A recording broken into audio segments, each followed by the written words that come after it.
Thank you. Thank you so much. Thank you. Thank you very much. Thank you. Everybody, please have a seat. Thank you very much. I apologize for the slight delay. Even presidents have problems with toner.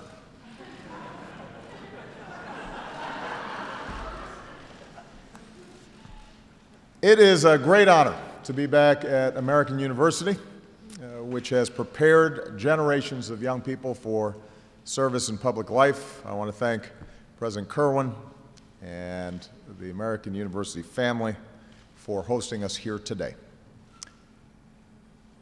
52 years ago, President Kennedy, at the height of the Cold War, addressed this same university on the subject of peace. The Berlin Wall had just been built. The Soviet Union had tested the most powerful weapons ever developed. China was on the verge of acquiring a nuclear bomb.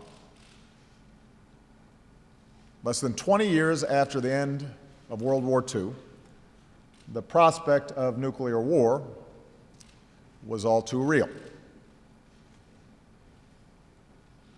With all of the threats that we face today, it's hard to appreciate how much more dangerous the world was at that time.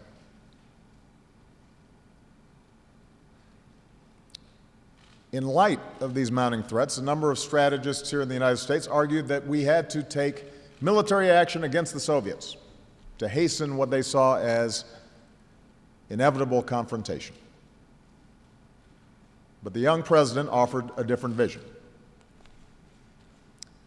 Strength, in his view, included powerful armed forces and a willingness to stand up for our values around the world.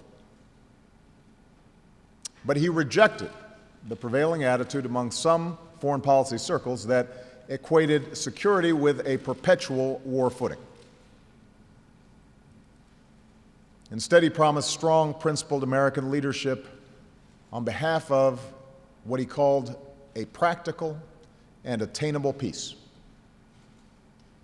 A peace based not on a sudden revolution in human nature, but on a gradual evolution in human institutions, on a series of concrete actions and effective agreements. Such wisdom would help guide our ship of state through some of the most perilous moments in human history. With Kennedy at the helm, the Cuban Missile Crisis was resolved peacefully. Under Democratic and Republican presidents, new agreements were forged. A non-proliferation treaty that prohibited nations from acquiring nuclear weapons while allowing them to access peaceful nuclear energy. The SALT and START treaties, which bound the United States and the Soviet Union to cooperation on arms control. Not every conflict was averted, but the world avoided nuclear catastrophe, and we created the time and the space to win the Cold War without firing a shot at the Soviets. The agreement now reached between the international community and the Islamic Republic of Iran builds on this tradition of strong, principled diplomacy. After 2 years of negotiations, we have achieved a detailed arrangement that permanently prohibits Iran from obtaining a nuclear weapon. It cuts off all of Iran's pathways to a bomb. It contains the most comprehensive inspection and verification regime ever negotiated to monitor a nuclear program. As was true in previous treaties, it does not resolve all problems. It certainly doesn't resolve all our problems with Iran. It does not ensure a warming between our two countries. But it achieves one of our most critical security objectives. As such, it is a very good deal.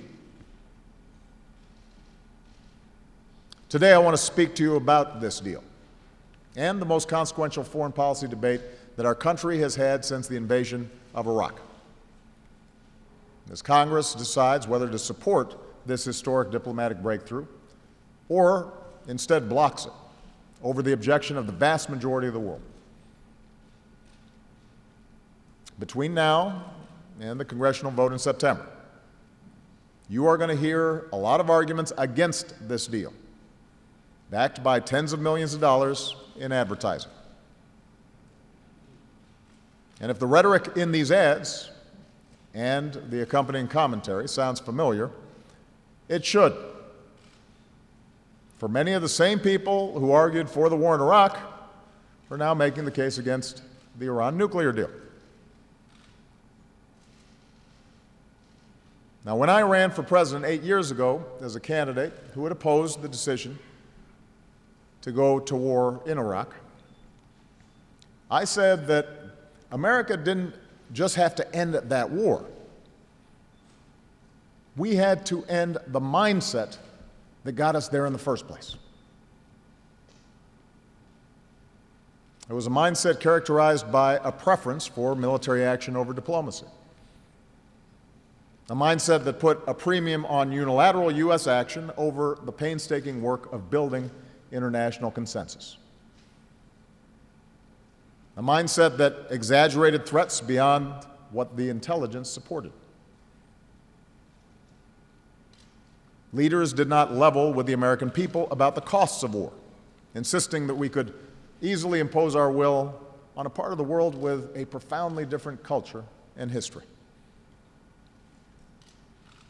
And of course, those calling for war labeled themselves strong and decisive, while dismissing those who disagreed as weak, even appeasers of a malevolent adversary.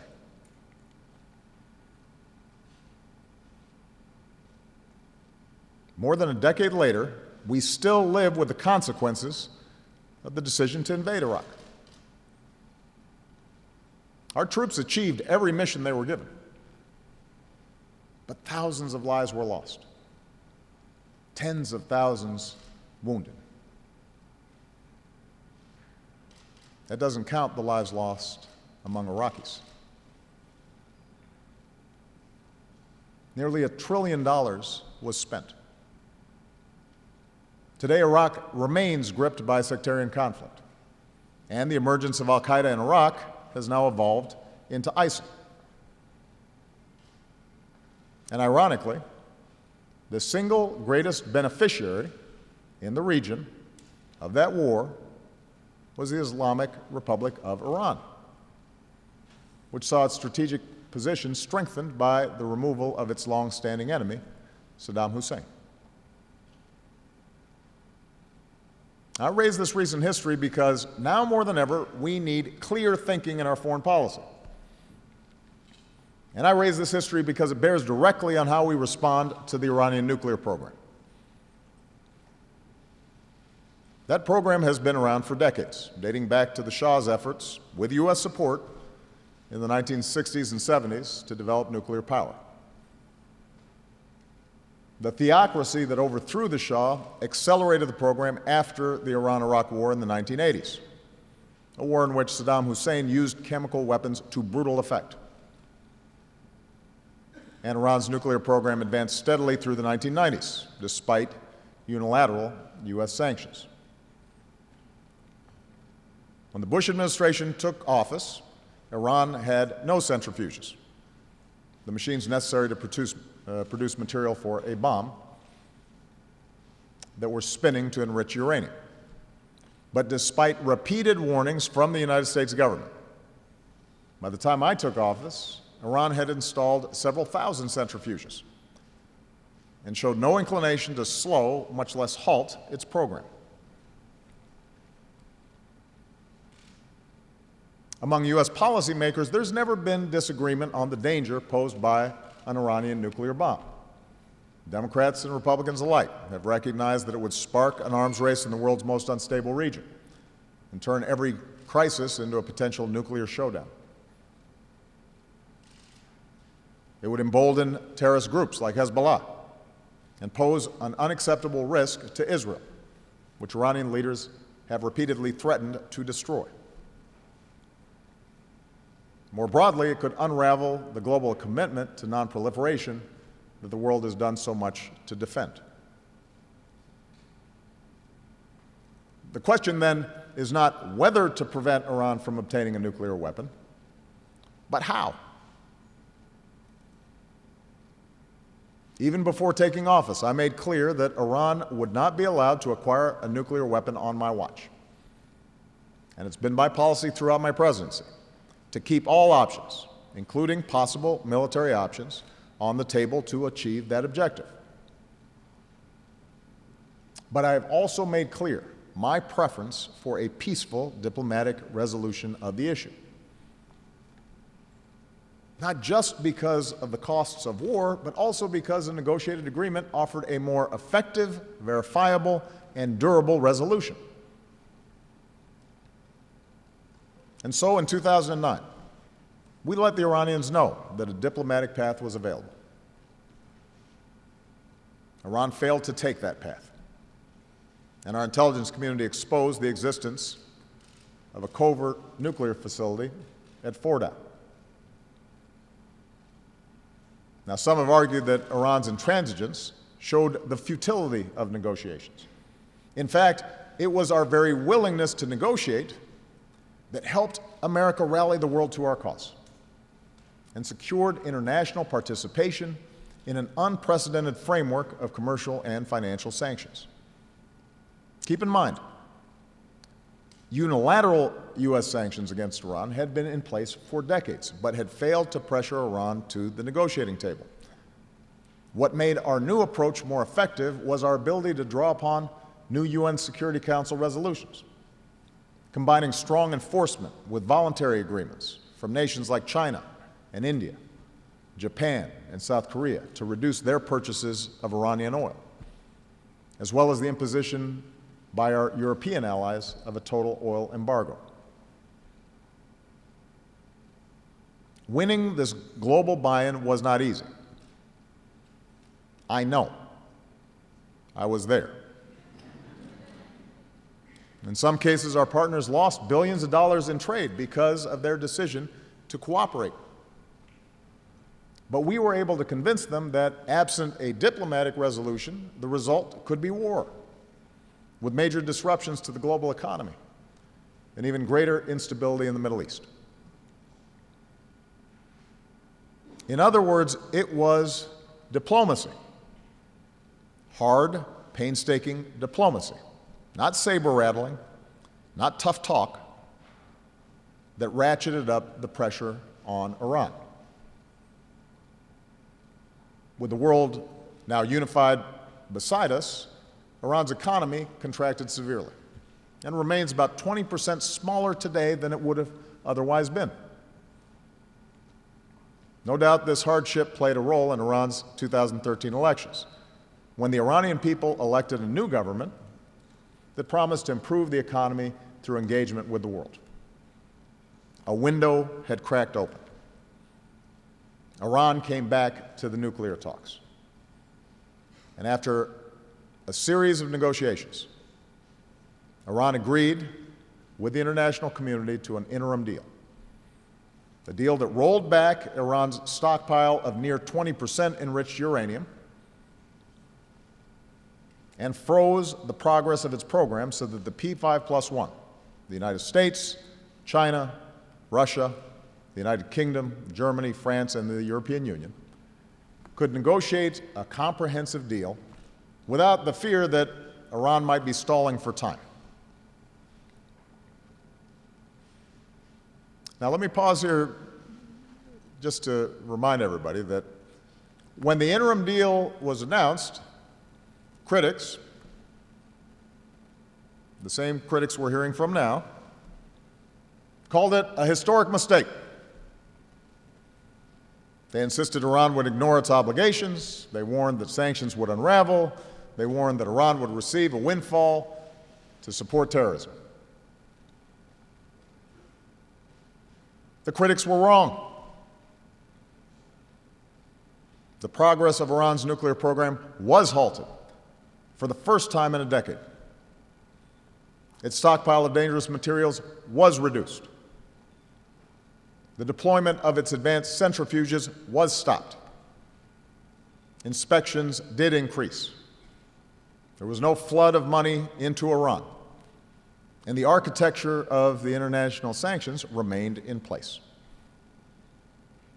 In fact, the interim deal worked so well that the same people who criticized it so fiercely now cite it as an excuse not to support the broader accord. Think about that.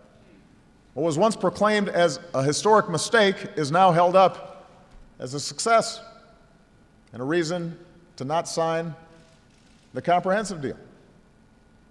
So keep that in mind when you assess the credibility of the arguments being made against diplomacy today.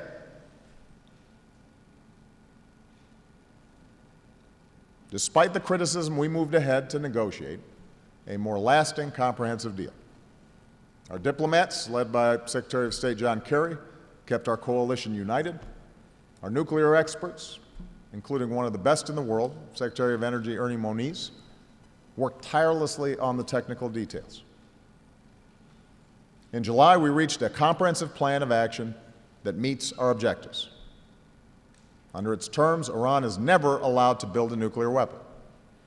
And while Iran, like any party to the Nuclear Non-Proliferation Treaty, is allowed to access peaceful nuclear energy, the agreement strictly defines the manner in which its nuclear program can proceed, ensuring that all pathways to a bomb are cut off. Here's how. Under this deal, Iran cannot acquire the plutonium needed for a bomb. The core of its heavy water reactor at Arak will be pulled out, filled with concrete, and replaced with one that will not produce plutonium for a weapon. The spent fuel from that reactor will be shipped out of the country, and Iran will not build any new heavy water reactors for at least 15 years. Iran will also not be able to acquire the enriched uranium that could be used for a bomb.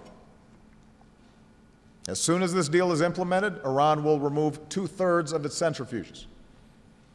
For the next decade, Iran will not enrich uranium with its more advanced centrifuges. Iran will not enrich uranium at the previously undisclosed Fordow facility, which is buried deep underground, for at least 15 years.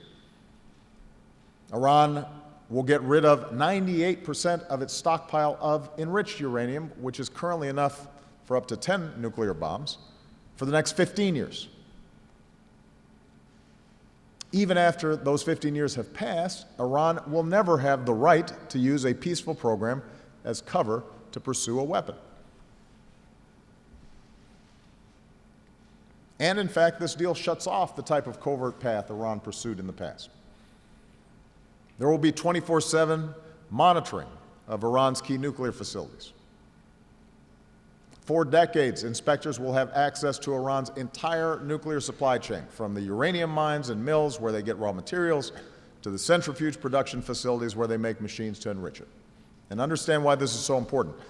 For Iran to cheat, it has to build a lot more than just one building or covert facility like Fordow. It would need a secret source for every single aspect of its program.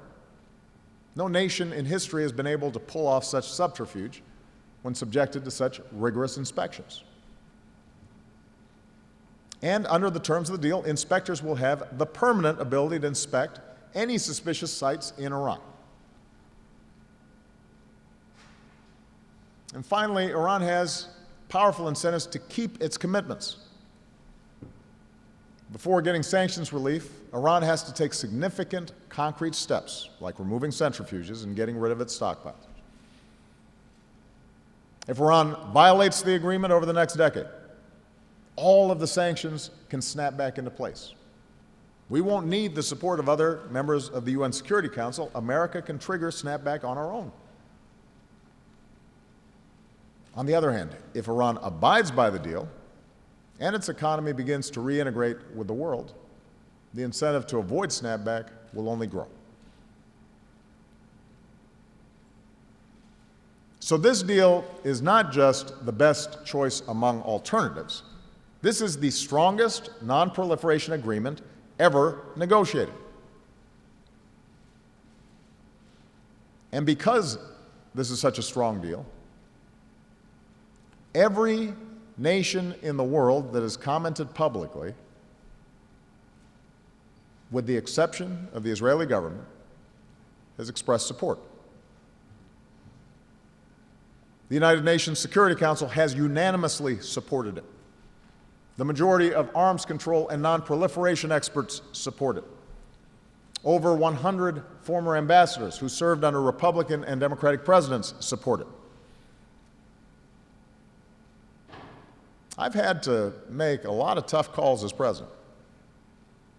But whether or not this deal is good for American security is not one of those calls. It's not even close. Unfortunately, we're living through a time in American politics where every foreign policy decision is viewed through a partisan prism, evaluated by headline-grabbing sound bites. And so, before the ink was even dry on this deal, before Congress even read it, a majority of Republicans declared their virulent opposition.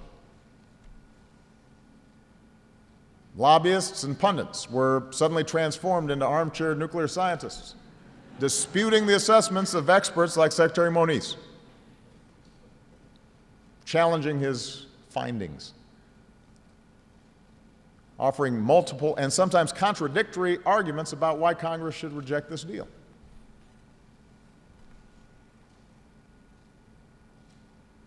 But if you repeat these arguments long enough, they can get some traction. So let me address just a few of the arguments that have been made so far in opposition to this deal. First, there are those who say the inspections are not strong enough because inspectors can't go anywhere in Iran at any time with no notice. Well, here's the truth. Inspectors will be allowed daily access to Iran's key nuclear sites. If there's a reason for inspecting a suspicious, undeclared site anywhere in Iran, inspectors will get that access even if Iran objects. This access can be with as little as 24 hours notice. And while the process for resolving a dispute about access can take up to 24 days, once we've identified a site that raises suspicion, we will be watching it continuously until inspectors get in. And by the way, nuclear material isn't something you hide in the closet. It can leave a trace for years. The bottom line is, if Iran cheats, we can catch them, and we will.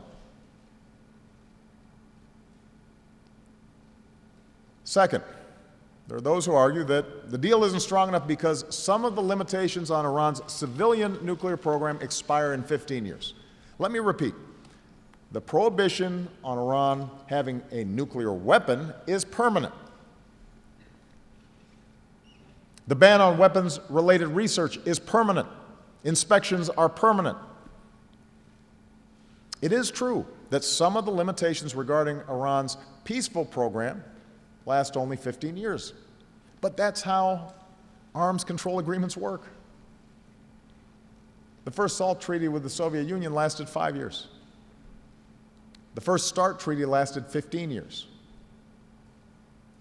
And in our current situation, if 15 or 20 years from now Iran tries to build a bomb, this deal ensures that the United States will have better tools to detect it, a stronger basis under international law to respond, and the same options available to stop a weapons program as we have today, including, if necessary, military options. On the other hand, without this deal, the scenarios that critics warn about happening in 15 years could happen 6 months from now. By killing this deal, Congress would not merely pave Iran's pathway to a bomb, it would accelerate it.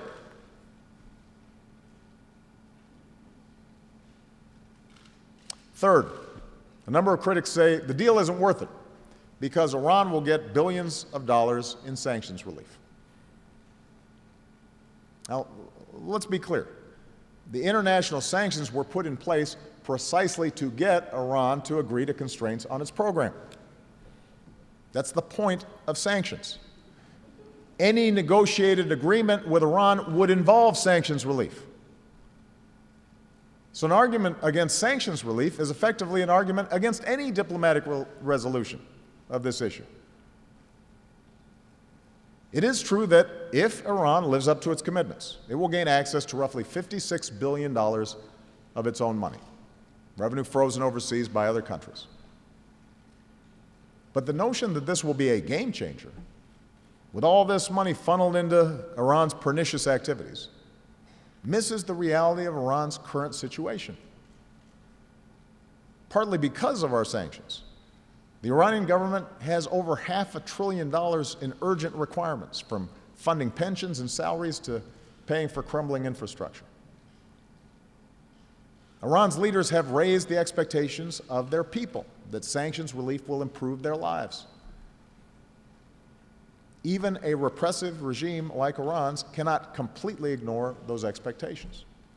And that's why our best analysts expect the bulk of this revenue to go into spending that improves the economy and benefits the lives of the Iranian people. Now, this is not to say that sanctions relief will provide no benefit to Iran's military. Let's stipulate that some of that money will flow to activities that we object to. We have no illusions about the Iranian government or the significance of the Revolutionary Guard and the Quds Force. Iran supports terrorist organizations like Hezbollah. It supports proxy groups that threaten our interests and the interests of our allies, including proxy groups who killed our troops in Iraq. They try to destabilize our Gulf partners. But Iran has been engaged in these activities for decades. They engaged in them before sanctions and while sanctions were in place.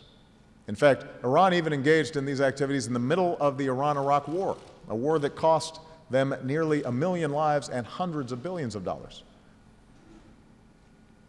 The truth is that Iran has always found a way to fund these efforts. And whatever benefit Iran may claim from sanctions relief pales in comparison to the danger it could pose with a nuclear weapon.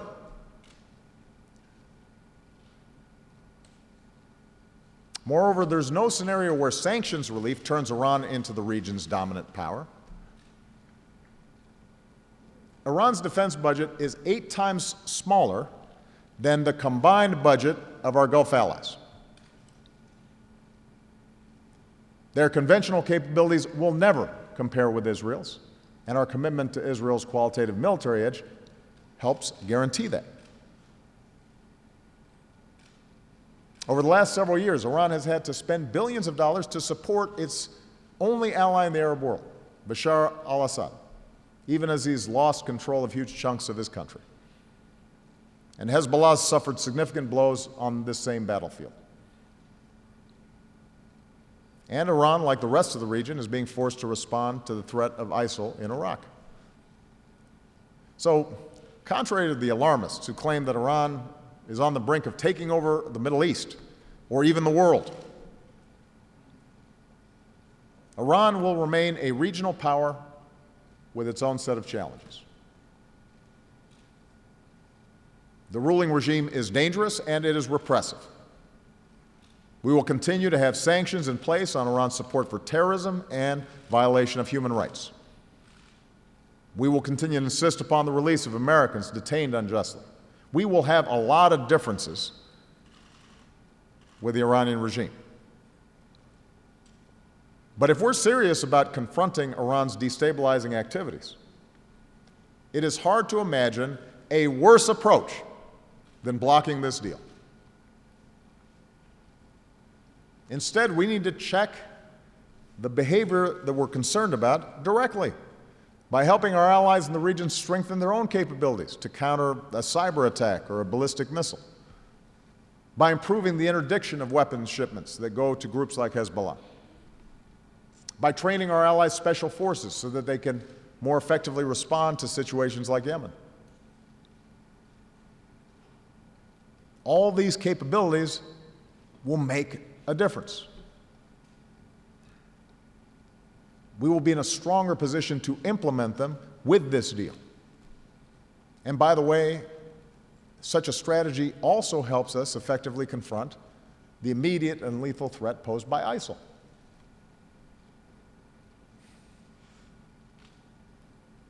Now, the final criticism, this is sort of a catch-all that you may hear, is the notion that there's a better deal to be had. We should get a better deal. That's repeated over and over again. There's a bad deal, need a better deal. One that relies on vague promises of toughness and, more recently, the argument that we can apply a broader and indefinite set of sanctions to squeeze the Iranian regime harder. Those making this argument are either ignorant of Iranian society or they're just not being straight with the American people. Sanctions alone are not going to force Iran to completely dismantle all vestiges of its nuclear infrastructure, even those aspects that are consistent with peaceful programs. That oftentimes is what the critics are calling a better deal. Neither the Iranian government or the Iranian opposition or the Iranian people would agree to what they would view as a total surrender of their sovereignty. Moreover, our closest allies in Europe or in Asia, much less China or Russia, certainly are not going to agree to enforce existing sanctions for another 5, 10, 15 years according to the dictates of the U.S. Congress. Because their willingness to support sanctions in the first place was based on Iran ending its pursuit of nuclear weapons. It was not based on the belief that Iran cannot have peaceful nuclear power. And it certainly wasn't based on a desire for regime change in Iran.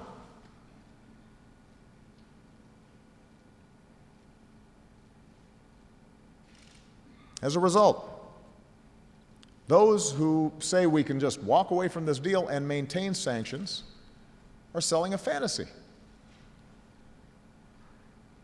Instead of strengthening our position, as some have suggested, Congress's rejection would almost certainly result in multilateral sanctions unraveling. If, as has also been suggested, we tried to maintain unilateral sanctions, beefing them up, we would be standing alone.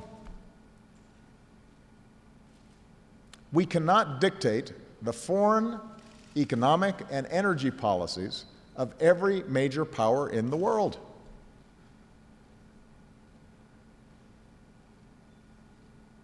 In order to even try to do that, we would have to sanction, for example, some of the world's largest banks.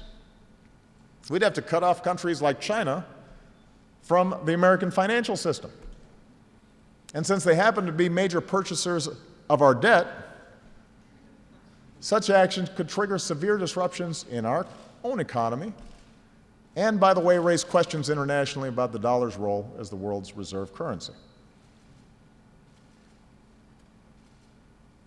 That's part of the reason why many of the previous unilateral sanctions were waived.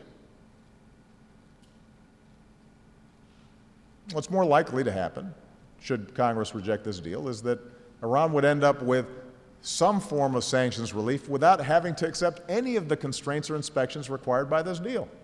So in that sense, the critics are right. Walk away from this agreement and you will get a better deal for Iran.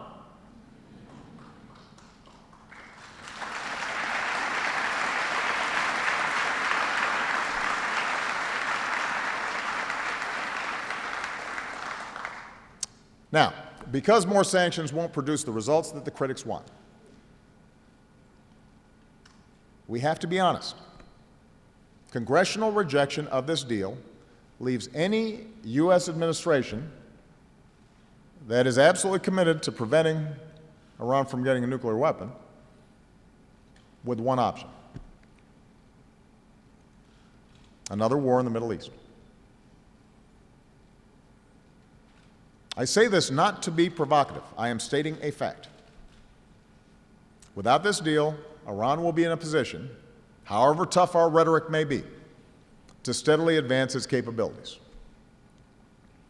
Its breakout time, which is already fairly small, could shrink to near zero. Does anyone really doubt that the same voices now raised against this deal will be demanding that whoever is president bomb those nuclear facilities? And as someone who does firmly believe that Iran must not get a nuclear weapon, and who has wrestled with this issue since the beginning of my presidency, I can tell you that alternatives to military action will have been exhausted once we reject a hard-won diplomatic solution that the world almost unanimously supports. So let's not mince words. The choice we face is ultimately between diplomacy or some form of war. Maybe not tomorrow, maybe not 3 months from now, but soon. And here's the irony. As I said before, military action would be far less effective than this deal in preventing Iran from obtaining a nuclear weapon. That's not just my supposition. Every estimate, including those from Israeli analysts, suggest military action would only set back Iran's program by a few years at best, which is a fraction of the limitations imposed by this deal. It would likely guarantee that inspectors are kicked out of Iran. It is probable that it would drive Iran's program deeper underground. It would certainly destroy the international unity that we've spent so many years building. Now, there are some opponents, I have to give them credit, there are opponents of this deal who accept the choice of war. In fact, they argue that surgical strikes against Iran's facilities will be quick and painless. But if we've learned anything from the last decade, it's that wars in general and wars in the Middle East in particular are anything but simple. The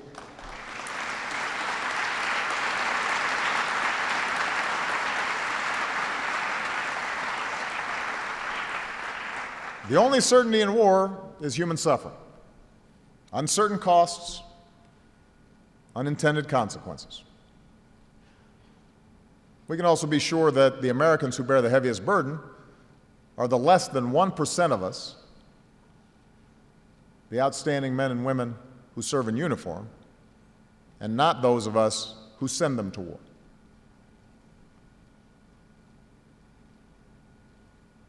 As Commander-in-Chief, I have not shied away from using force when necessary. I have ordered tens of thousands of young Americans into combat. I've sat by their bedside sometimes when they come home.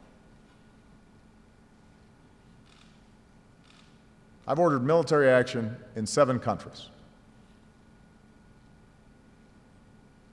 There are times when force is necessary. And if Iran does not abide by this deal, it's possible that we don't have an alternative.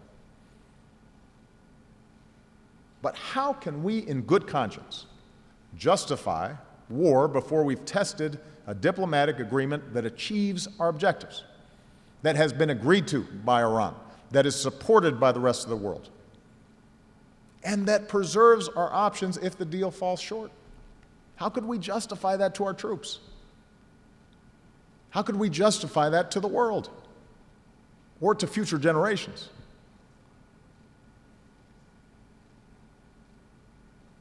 In the end, that should be a lesson that we've learned from over a decade of war. On the front end, ask tough questions. Subject our own assumptions to evidence and analysis. Resist the conventional wisdom and the drumbeat of war. Worry less about being labeled weak.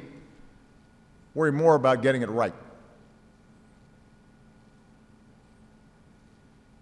I recognize that resorting to force may be tempting in the face of the rhetoric and behavior that emanates from parts of Iran. It is offensive.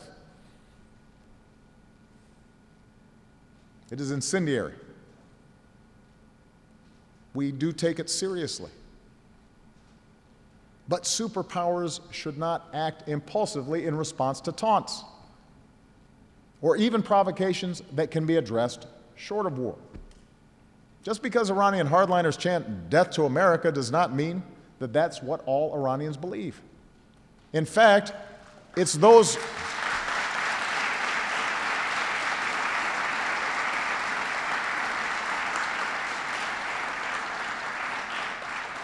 hardliners who are most comfortable with the status quo.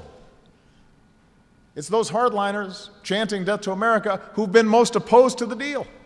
They're making common cause with the Republican caucus.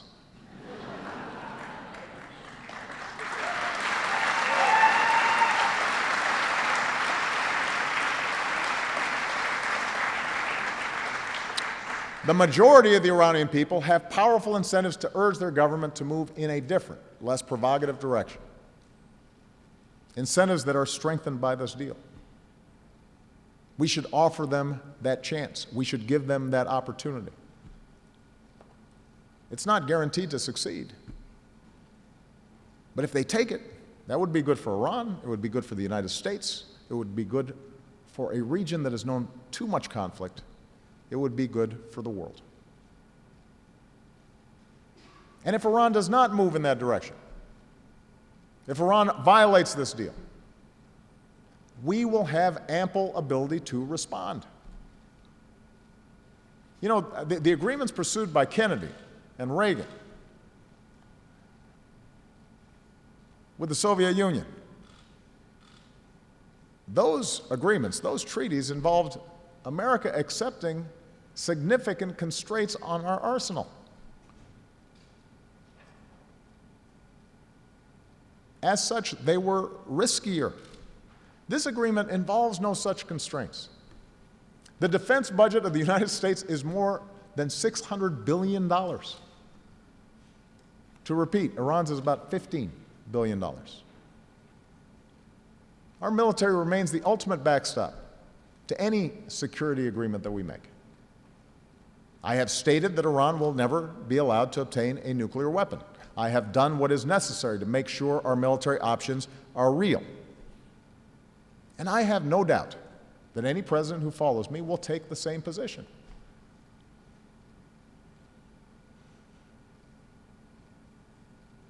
So let me sum up here. When we carefully examine the arguments against this deal, none of them stand up to scrutiny. That may be why the rhetoric on the other side is so strident. I suppose some of it can be ascribed to knee-jerk partisanship that has become all too familiar. Rhetoric that renders every decision that's made a disaster, a surrender. You're aiding terrorists. You're endangering freedom.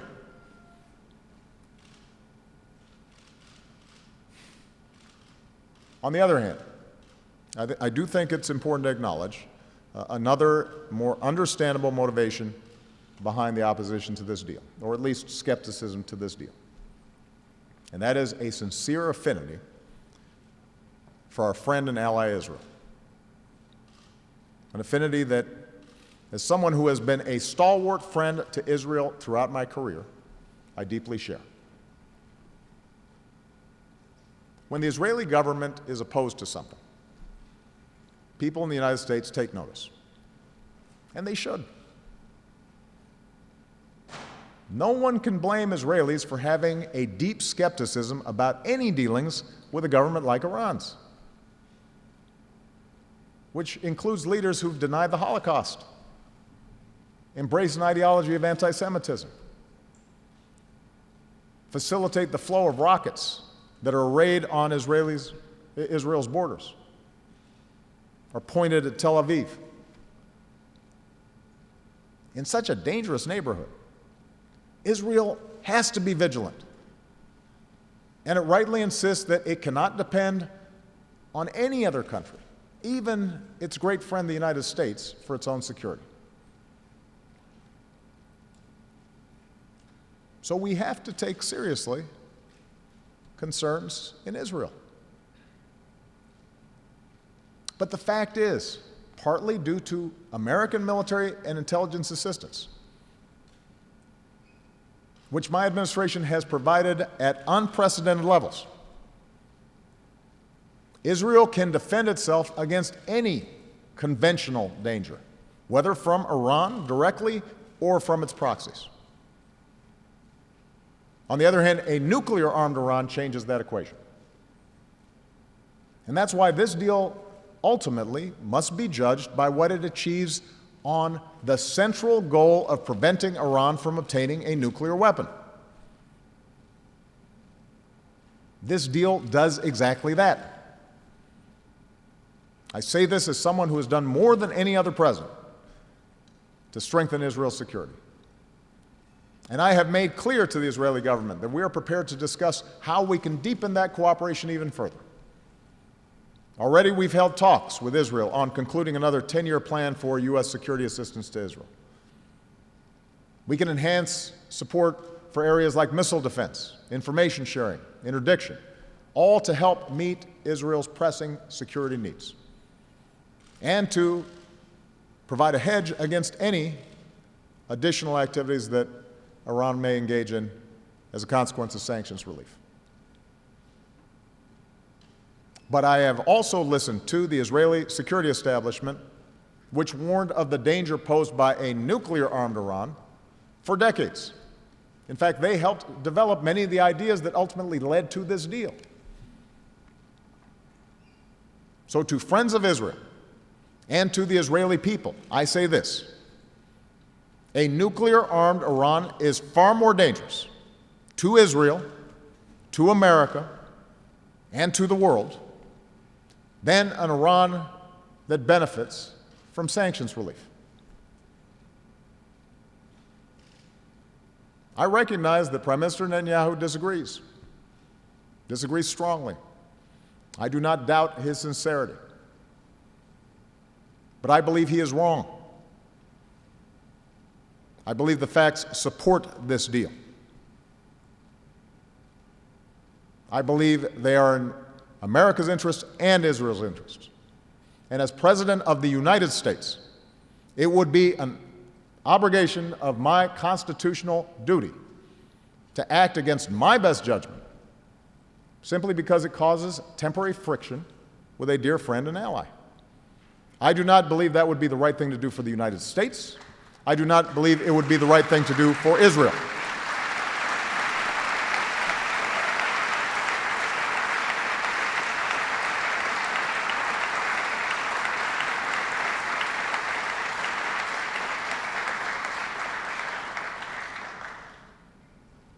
Over the last couple of weeks, I have repeatedly challenged anyone opposed to this deal to put forward a better, plausible alternative.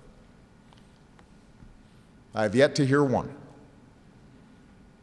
What I've heard instead are the same types of arguments that we heard in the run-up to the Iraq War. Iran cannot be dealt with diplomatically. We can take military strikes without significant consequences.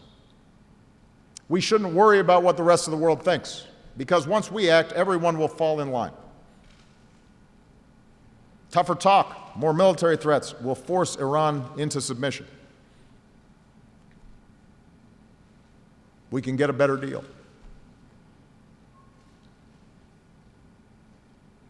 I know it's easy to play on people's fears, to magnify threats, to compare any attempt at diplomacy to Munich.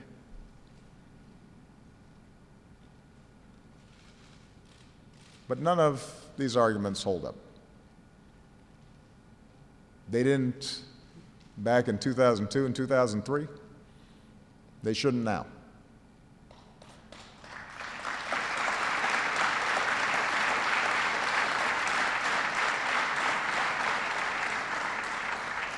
The same mindset, in many cases offered by the same people who seem to have no compunction with being repeatedly wrong, led to a war that did more to strengthen Iran, more to isolate the United States than anything we have done in the decades before or since. It's a mindset out of step with the traditions of American foreign policy, where we exhaust diplomacy before war and debate matters of war and peace in the cold light of truth. Peace is not the absence of conflict, President Reagan once said. It is the ability to cope with conflict by peaceful means. President Kennedy warned Americans not to see conflict as inevitable, accommodation as impossible, and communication is nothing more than the exchange of threats.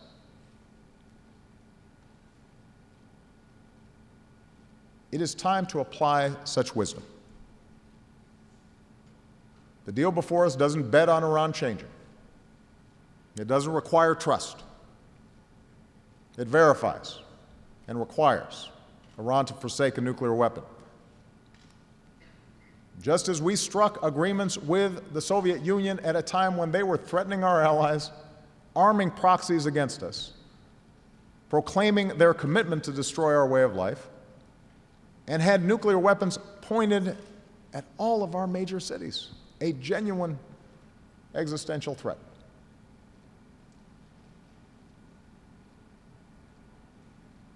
You know, we live in a complicated world, a world in which the forces unleashed by human innovation are creating opportunities for our children that were unimaginable for most of human history.